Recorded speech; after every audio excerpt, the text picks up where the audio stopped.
The improvements in climate and technology led to a growing population.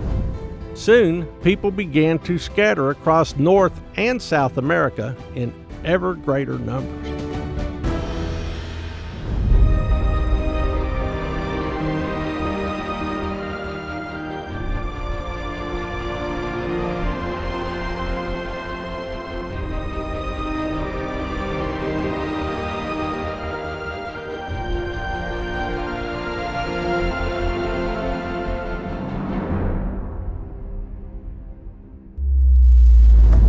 The land in Texas was still tough.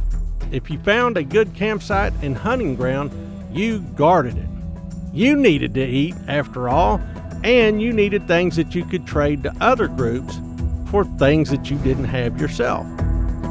People in what is now Texas stayed in small bands that were easy to feed and usually kept to themselves. Since resources were hard to come by, an archaic family, or clan, wanted to make sure that others weren't crowding their space. So, people tended to spread out and to be a little suspicious of people they didn't know. These included immigrants, or newcomers. New families and clans showed up in the region or were nomadic and passed through from time to time. These strangers brought with them strange languages and cultures from a long way off. Sometimes these very different groups of people got along. They became trading partners. They became related through marriage.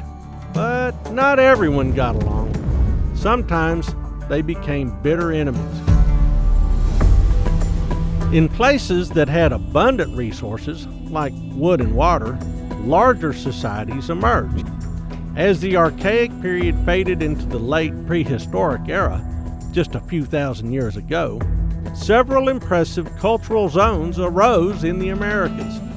Competition between different groups of people often led them to cooperate and band together.